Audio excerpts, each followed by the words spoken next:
بسم اللہ الرحمن الرحیم۔ عزیزان محترم، ہم قرآن کریم پڑھتے ہیں اور ہم دیکھتے ہیں کہ قرآن کریم نے مختلف اشیاء کو بیان کیا ہے، جہاں خداوند عالم نے اس عظیم کتاب کے اندر، اس معجزہ کتاب کے اندر انسانوں کا ذکر کیا، تو آپ دیکھیں کہ وہاں اس کائنات کی بہت سی چیزوں کا ذکر کیا ہے۔ زمین کا ذکر، آسمان کا ذکر، ستاروں کا ذکر، چاند سورج کا ذکر، پودوں کا ذکر، پانی کا ذکر، درختوں کا ذکر، پتھروں کا ذکر۔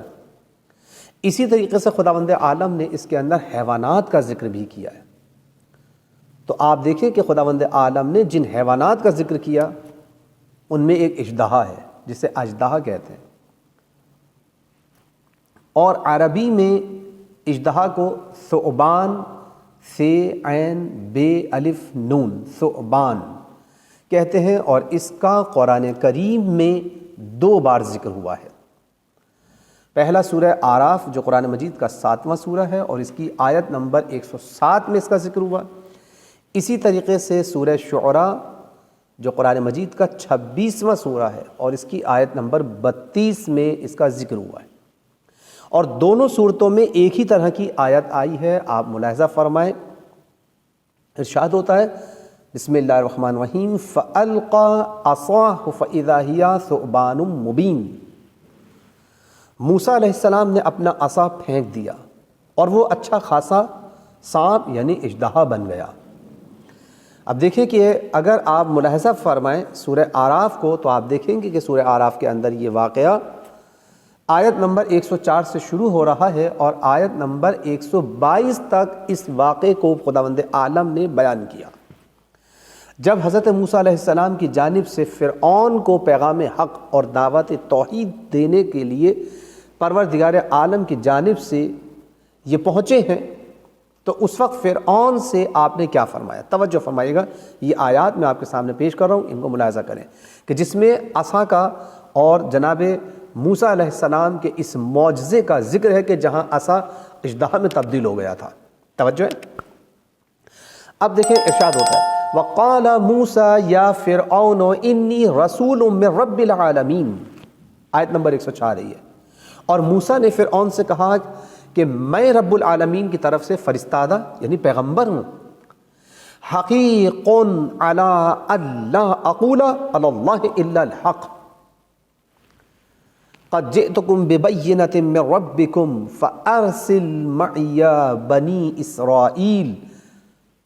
کتنی خوبصورت بات کہی ہے، میرے اوپر لازم ہے کہ میں خدا کے بارے میں حق کے علاوہ کچھ نہ کہوں۔ توجہ کیجیے گا، میں تیرے رب کے پاس سے تیرے لیے معجزہ لے کر آیا ہوں، لہٰذا بنی اسرائیل کو میرے ساتھ بھیج دے۔ قال ان کنت جئت بآیۃ فأت بہا ان کنت من الصادقین۔ اس نے کہا اگر تم معجزہ لے کر آئے ہو اور اپنی بات میں سچے ہو تو وہ معجزہ پیش کرو۔ دیکھ رہے ہیں فرعون کیا کہہ رہا حضرت موسیٰ علیہ السلام سے؟ تو پھر پروردگار عالم نے حکم دیا، تو حضرت موسیٰ علیہ السلام نے کیا کام کیا؟ فَأَلْقَى عَصَاهُ فَإِذَا هِيَ ثُعْبَانٌ مُبِينٌ، آیت نمبر 107 ہے سورہ اعراف کی۔ موسیٰ نے اپنا عصا پھینک دیا اور وہ اچھا خاصا سانپ یعنی اژدہا بن گیا۔ وَنَزَعَ يَدَهُ فَإِذَا هِيَ بَيْضَاءُ لِلنَّاظِرِينَ، اور پھر اپنا ہاتھ باہر نکالا تو دیکھنے والوں کے لیے وہ انتہائی روشن اور چمکدار تھا۔ اس موقع پر فرعون کے جمع کیے ہوئے جادوگروں نے کہا تھا، توجہ کیجیے گا کیا کہا تھا اردو نے، یہ بھی سنیں، آیت نمبر 115 قالوا یا موسیٰ اما ان تلقی و اما ان نکون نحن الملقین، اے موسیٰ آپ عصا پھینکیں گے یا ہم اپنے کام کا آغاز کریں۔ قال القوا فلما القوا سحروا اعین الناس واسترهبوا وجاءوا بسحر عظیم۔ موسیٰ نے کہا تم ابتدا کرو، ان لوگوں نے رسیاں پھینک دیں، تو دیکھا کہ لوگوں کی آنکھوں پر جادو کر دیا اور انہیں خوف زدہ کر دیا اور بہت بڑے جادو کا مظاہرہ کیا. یہ کام کیا جادوگروں نے. وَأَوْحَيْنَا إِلَى مُوسَىٰ أَنْ أَلْقِ عَصَاكَ فَإِذَا هِيَ تَلْقَفُ مَا يَأْفِكُونَ. اور ہم نے موسیٰ کو اشارہ کیا، ہم نے وحی کی اور موسیٰ کو اشارہ کیا کیا کہ اب تم بھی اپنا عصا ڈال دو، وہ ان کے تمام جادو کے سانپوں کو نگل جائے گا. توجہ کیجیے گا آیات کے الفاظ پر، اور پھر ان کی مجھے وضاحت پیش کرنی ہے. توجہ کیجیے گا. فَوَقَعَ الْحَقُّ وَبَطَلَ مَا كَانُوا يَعْمَلُونَ. نتیجہ یہ ہوا کہ حق ثابت ہو گیا اور ان کا کاروبار باطل ہو گیا. فَغُلِبُوا هُنَالِكَ وَانقَلَبُوا صَاغِرِينَ. وہ سب کے سب مغلوب ہو گئے اور ذلیل ہو کر واپس ہو گئے. وَأُلْقِيَ السَّحَرَةُ سَاجِدِينَ. اور جادوگر سب کے سب سجدے میں گر پڑے. قَالُوا آمَنَّا بِرَبِّ الْعَالَمِينَ. ان لوگوں نے کہا کہ ہم عالمین کے پروردگار پر ایمان لائے. کون ہے وہ عالمین کا پروردگار؟ یہ بھی بیان کیا. رب موسیٰ و ہارون، یعنی موسیٰ اور ہارون کے رب پر ہم ایمان لے کر آئے. اب عزیزان محترم، یہاں پہ ذرا آپ غور کریں، توجہ فرمائیں. نکات جو میں آپ کی خدمت میں پیش کرنا چاہتا ہوں. پہلی بات تو یہ ہے کہ اگر آپ اس آیت پہ توجہ فرمائیں جو آیت نمبر 105 ہے، قد جئتکم ببینۃ من ربکم. ہادی برحق کا کام کیا ہے؟ یہ آیت ہادی برحق کے کام کو، اس کے وظیفے کو، اس کی ذمہ داری کو بیان کر رہی ہے. توجہ کیجیے گا کہ حضرت موسیٰ علیہ السلام نے کا یہ ارشاد گرامی جو قرآن کریم کی سورہ اعراف کی آیت نمبر 105 کے اندر خداوند عالم نے بیان کیا ہے، قد جئتکم ببینۃ من ربکم فارسل معی بنی اسرائیل. توجہ فرمائیں.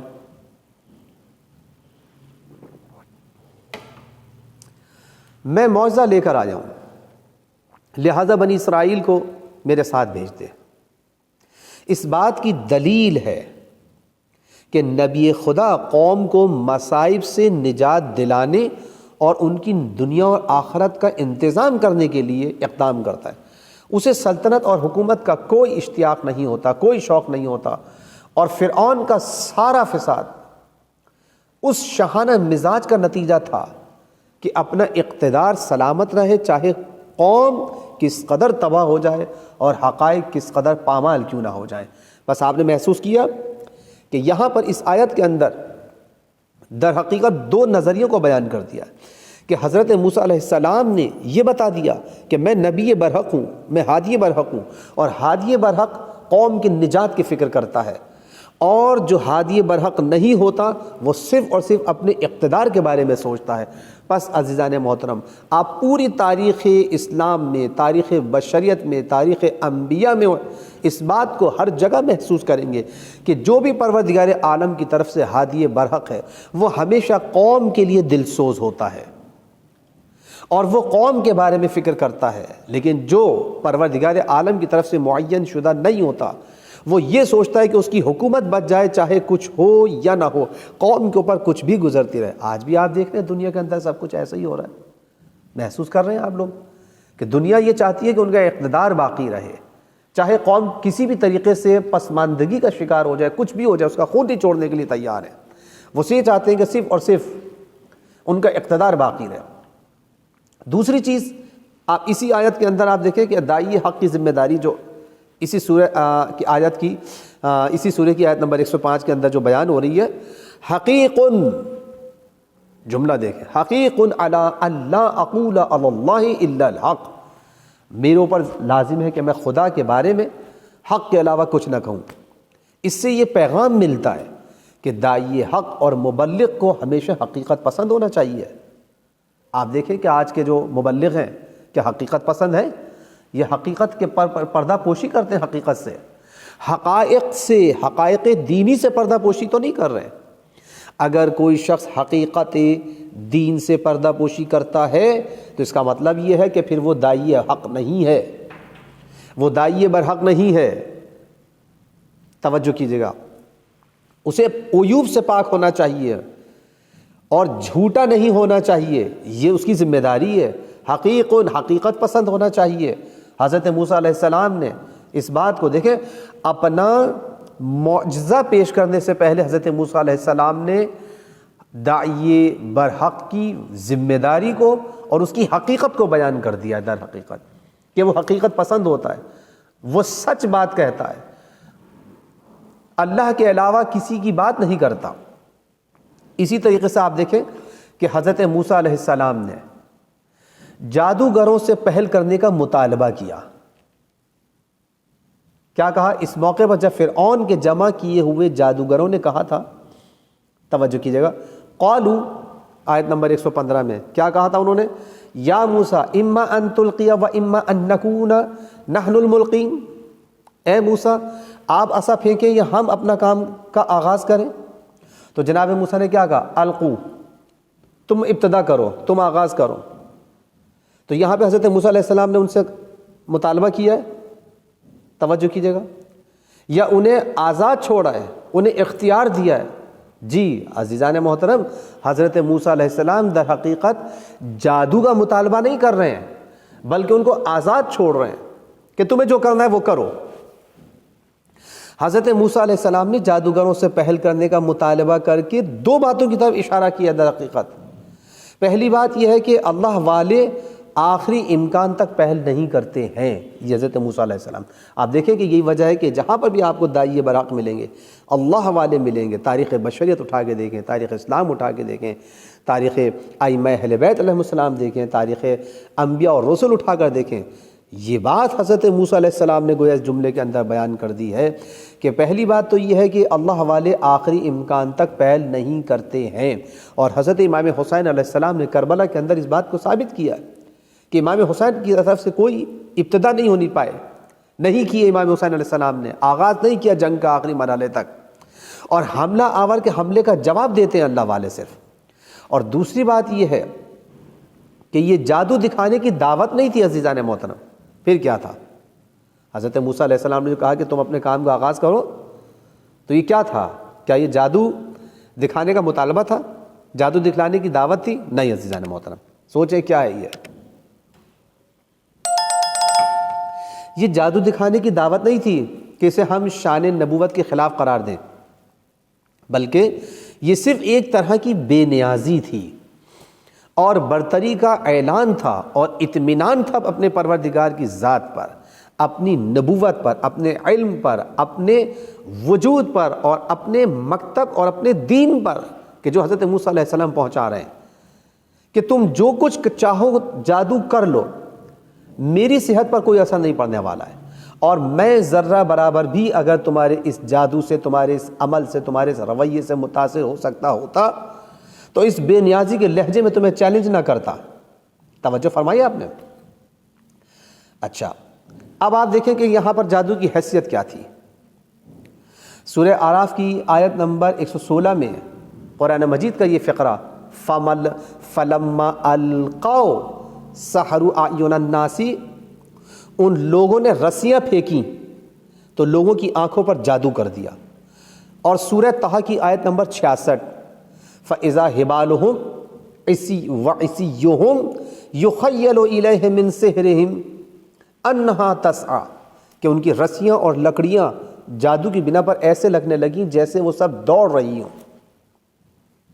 یہ دلیل ہے کہ جادوگروں کے جادو کی کوئی حیثیت نہیں تھی، اور انہوں نے صرف نظر بندی سے کام لیا تھا عزیزان محترم، اور ان کا کاروبار صرف اس نظر بندی سے اور جادو سے چل رہا تھا، اور جو انہوں نے لوگوں کی نگاہوں کے اوپر گویا ایک طریقے سے پردہ ڈال دیا تھا۔ اس بات کا اندازہ انہیں اس بات کا اندازہ ہی نہیں تھا کہ نبوت کی نگاہ میں جلوہ الوہیت ہوتا ہے، اور اس کی نگاہ پر ان نظر بندیوں کا کوئی اثر نہیں ہو سکتا۔ یہ جادو سے مرعوب ہونے والے نہیں ہیں، یہ حقیقت پسند ہیں، یہ معجزہ لے کر آئے خداوند عالم کی طرف سے۔ واضح رہے کہ یہ جادوگر اپنے دور میں دین و مذہب کے ٹھیکیدار شمار کیے جاتے تھے، اور انہوں نے تحفظ دین کے بارے میں بھی فرعون سے سودے بازی کی تھی۔ آپ جا کے دیکھیں روایات، آیات کو پڑھیں تو آپ کو اندازہ ہوگا۔ جو ہر دور کے خود ساختہ مذہبی ٹھیکیداروں کا حال ہوتا ہے کہ وہ مذہب کی حفاظت کے نام پر سودے بازی کرنے لگتے ہیں، گویا مذہب کسی اور کا ہے اور یہ صرف کرائے کے کاریگر یا واقعاً بازیگر ہیں؟ توجہ فرمائی آپ نے، یعنی یہ صرف نظر بندی سے کام کر رہے ہیں اپنا، ان کے پاس حقیقت نہیں ہے، علم نہیں ہے، علم حقیقی نہیں ہے۔ اب آپ دیکھیں کہ عصا کے ثعبان یعنی اژدہا میں تبدیل ہونے پر جادوگروں کا رد عمل کیا تھا۔ حضرت موسیٰ علیہ السلام نے جب اپنا عصا ڈالا اور وہ ثعبان یعنی اژدہا میں تبدیل ہو گیا، تو اس وقت جو جادوگر تھے سامنے، ان کا رد عمل کیا تھا؟ آیت نے آواز دی، سورہ آراف جو ہم نے آپ کے سامنے پیش کی ہے، اب اس کی 118ویں آیت کو ملاحظہ فرمائیں۔ فَوَقَعَ الْحَقُّ وَبَطَلَ مَا كَانُوا يَعْمَلُونَ، نتیجہ یہ ہوا کہ حق ثابت ہو گیا اور ان کا کاروبار باطل ہو گیا۔ فَغُلِبُوا هُنَالِكَ وَانقَلَبُوا صَاغِرِينَ، وہ سب مغلوب ہو گئے اور ذلیل ہو کر واپس ہو گئے۔ وَأُلْقِيَ السَّحَرَةُ ساجدین، اور جادوگر سب کے سب سجدے میں گر پڑے۔ قالوا آمنا برب العالمین، ان لوگوں نے کہا کہ ہم عالمین کے پروردگار پر ایمان لے آئے۔ کون؟ رب موسیٰ و ہارون، یعنی موسیٰ اور ہارون کے رب پر ایمان لے آئے۔ اب توجہ فرمائیے گا، ان آیات سے واضح ہو رہا ہے کہ حق ثابت ہوا، دشمن مغلوب و ذلیل بھی ہوا، اور سب کے جادوگر اور سب کے سب جادوگر سجدے میں گر پڑے۔ اور عزیزان محترم، انہوں نے صرف سجدہ نہیں کیا بلکہ سجدے کے ساتھ ساتھ سب کے سامنے اپنے ایمان کا اعلان بھی کیا۔ کیا اعلان کیا تھا؟ توجہ فرمائی آپ نے آیت میں کہ ہم عالمین کے پروردگار پر ایمان لائے۔ کون عالمین کا پروردگار؟ جو موسیٰ اور ہارون علیہ السلام کا رب ہے۔ جادوگروں کے توجہ کیجیے گا، جادوگروں کے عمل سے یہ نقطہ واضح ہو جاتا ہے کہ حق ثابت ہو جانے کے بعد انسان کو قبول حق کا اعلان کرنا چاہیے۔